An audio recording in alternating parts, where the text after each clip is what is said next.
به خاطر نور که میگی دوست دارم،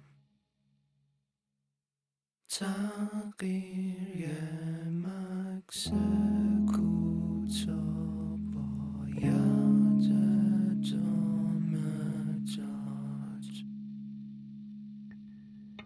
تو هفته است هرچی که میبینم، تو هفته است هیچی نمیشنوم، تو هفته است هرچی که میبینم، تو هفته است هیچی نمیشنوم، هیچی نمیشنوم، تو هفته است هرچی که میبینم، تو هفته است، تو هفته است، تو هفته است، تو هفته است، تو هفته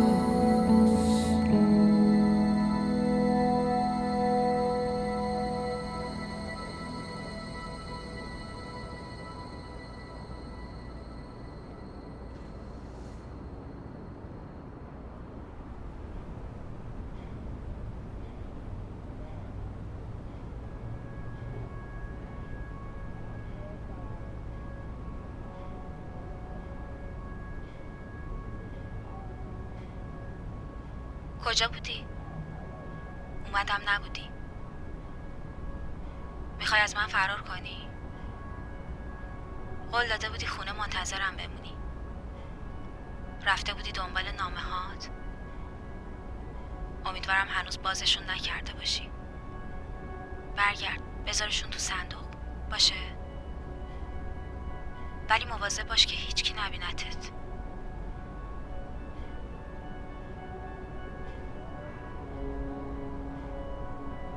خیلی متاسفم ولی امشب نمیتونم برگردم. اما فردا شب حتما همدیگر رو میبینیم. صبح دستکشامو یه جایی جا گذاشتم. فکر کنم روی بالش گذاشتم. میبینیشون؟ میتونی بذاری باشن.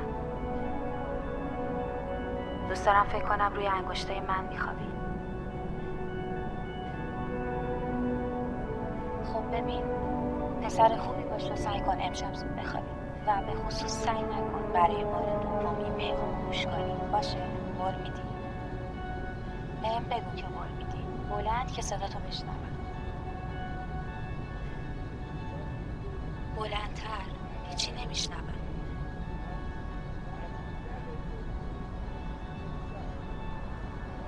مرسی.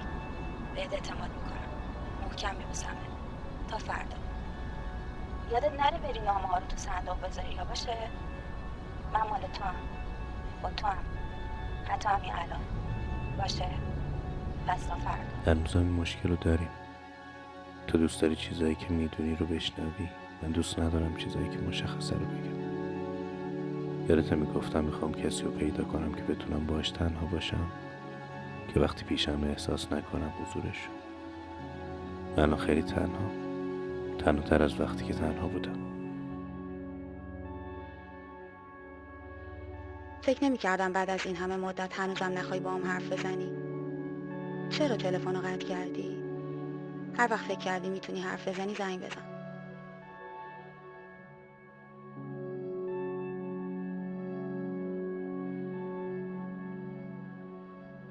راستی پارسال چی شد توی دفعه امید به زندگی پیدا کردی؟ میری به همه گفتم خیلی دوست ندارم راجبش حرف بزنم، ولی تو داری امید به زندگی؟ یعنی چی اصلا؟ نمیدونم، یعنی از زنده بودنت پشیمون نباشی. از زنده بودنت پشیمون نباشی؟ یه سری شرایط سخته. بذار بدترینش شروع کنم. بدترینش اینه که یه مشکلی داری ولی خودت هیچ کاری از دستت بر نمیاد. مثل این که میخوای مهاجرت کنی مثلا، باید منتظر بشینی جواب ویزات بیاد. این بدترین شکل بدبختیه. کاری از دستت بر نمیاد جز این که بشینی و منتظر باشی و سعی کنی که از زندگی لذت ببری. بعدیش مثلا یکی رو دوست داشته باشی دوستت نداشته باشی، یا بدتر از اون یکی دوستت داشته باشه تو دوستش نداشته باشی. یکی دیگه این که تو دو راهی و چند راهی و اینا قرار بگیریم. بعضی وقتا میدونی تصمیم چیه ولی نمیتونی انتخابش کنی، یعنی میترسی انتخابش کنی، یعنی این دست اون دست میکنی تا انتخاب کنی اون راه بری برای ادامه دادن. بعضی وقتا هم هیچ راهی نداری. ببینم کی امروز؟ نه نه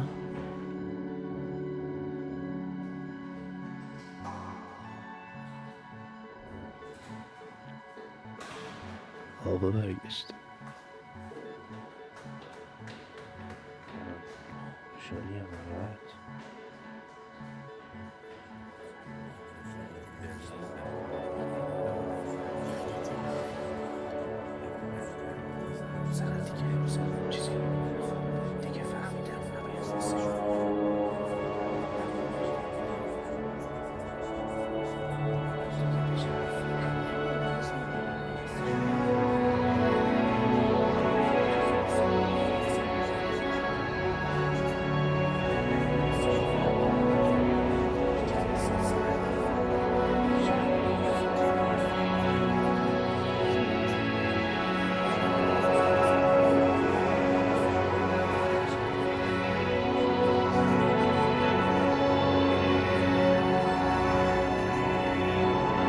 امروز رفتم کافه جاده قدیم.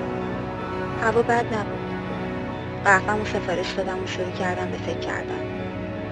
آدمای دور و برم تعریفی نداشتن، به قول خودت ظاهر خوشحال و باطن نامشخص. داشتم فکر میکردم که هیچ وقت هیچ چیز واسه هیچ کس 100% نبوده.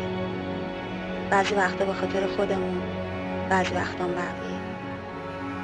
بعدش رفتم آدرسی که ازت داشتم نبودی، یعنی خونه تو عوض کردی.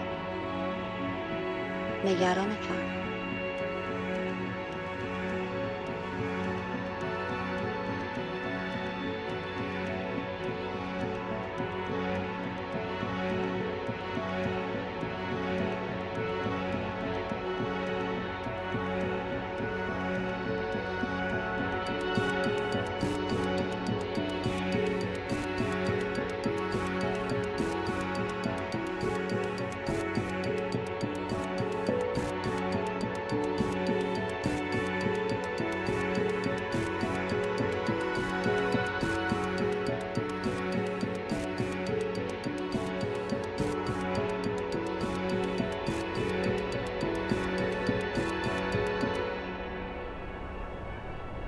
داری خواب میبینی؟ خواب میبینم که با هم حرف میزنی. صدامو میشنوی؟ خواب میبینم که صداتو میشنوم. میترسی؟ آره. از چی میترسی؟ از اینکه یه کسی بیاد ما رو بیدار کنه. منم تو خوابتم. آره. میتونی لمسم کنی؟ احتیاج ندارم لمست کنم، چون ما هر دوتایمون یه خواب میبینیم. میتونی واسم تعریفش کنی؟ هنوز یکم گنگه، ولی به نظرم میاد که داریم کم کم از خودمون جدا میشیم. یعنی از بدنمون؟ آره، داریم یواش یواش رهاشون میکنیم. تو میتونی بدنمونو ببینی؟ آره، تو بغلم خوابیدن، خیلی هم کیف میکنن. خب پس حالا خوب به حرفام گوش کن. فکر میکنی ما هنوز به بدنمون احتیاج داریم؟ فکر نمیکنم. اونا چی؟ بدنمون از رفتن ما ناراحتن؟ فکر نمیکنم. حس میکنی که داریم از زمان حالمون دور میشیم؟ آره. از ذهنمون؟ آره. از 5 حسمون؟ اونا پشتمون میمونن، مثل یه خط کشیده شده روی آسفالت. داره فکر کنم. و واسه دردناکه؟ نه اتفاقا خیلی سبک. الان دیگه چقدر دورن بدنای در آغوش گرفته ما و همینطور دورتر میشن. هنوز میبینیشون؟ مثل 2 صدف کوچولو. ما دیگه فقط 2 صدا هستیم. 2 صدای در حال پرواز. بیشتر از اینیم. چی بیشتر از این؟ ما بیشتر صدای بال زدن یه پروازی.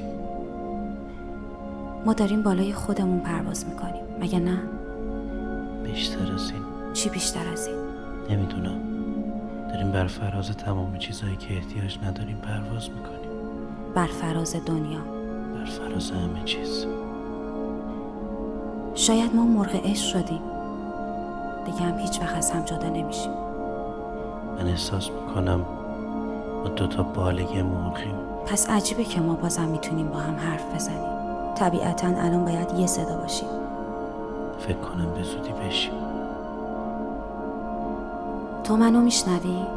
مثل این که من خودم حس شنوایی تو هستم؟ آره. تو منو میبینی مثل این که من خودم حس بینایی تو هستم؟ آره. تو دیگه نمیتونی منو لمس کنی، چون آدم نمیتونه لامسه خودشو لمس کنه. درست. غمگینی که دیگه شکل نداری. نه، دارم به کمال نزدیک میشم. بازم چیزی دور خودت میبینی؟ من یه پلکم که دنیای ظاهر رو پوشونده. و در مرکز همه چیز چی میبینی؟ خودمونو. و چی میشنوی؟ یه موسیقی که خودش یه سقوط در سقوطه. این خوب نیست. تو هنوز از من میترسی. شاید. دیگه نباید جوابمو بدی. ولی همین جوابا رو میدونم. تو هنوز از سکوت میترسی. نه، چون سکوت دیگه وجود نداره. و ما همینطور تا ابد با هم حرف میزنیم. آره، چون اگه دیگه حرف نزنیم میترسم تعادلمون رو از دست بدیم و بیفتیم. تو هنوز یادت هست ما از کجا رفتیم؟ نه. تو آخرین سوال منو یادت میاد؟ نه. تو سوالی که الان میخوام ازت بپرسم و یادت میاد؟ نه. تو هنوز سقوط رو میشنوی؟ نه.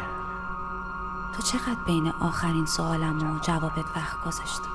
من جواب قبل از که تو سوالتو بکنی بهت دادم. میبینی چقدر آسون و ساده است؟ هیچ وقت فکر نمی کردم اینقدر آسون و ساده باشه. حالا باید تصمیم بگیریم بریم اونور یا نه. بریم. مطمئنی؟ آره. برای آخرین بار ازت میپرسم، مطمئنی؟ آره. وقتی بچه بودی چه حیوانی رو از همه بیشتر دوست داشتی؟ خرسای پاندا. اسم شهری که دلت میخواست توش زندگی کنی بگو. فرانکفورت. اونجا یه باغ وحش خیلی قشنگ هست. خب پس تو توی زندگی بعدیت میشی یه خرس پاندا. تو چی؟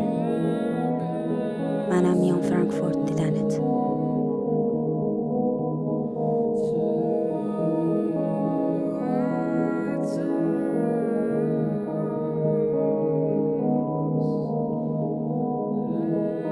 جواب نمیدی؟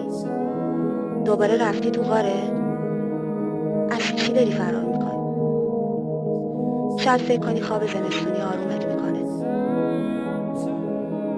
من که میدونم سرما رو دوست داری. من که میدونم همیشه بیداری. داری خواب میبینی؟ داری خواب میبینی؟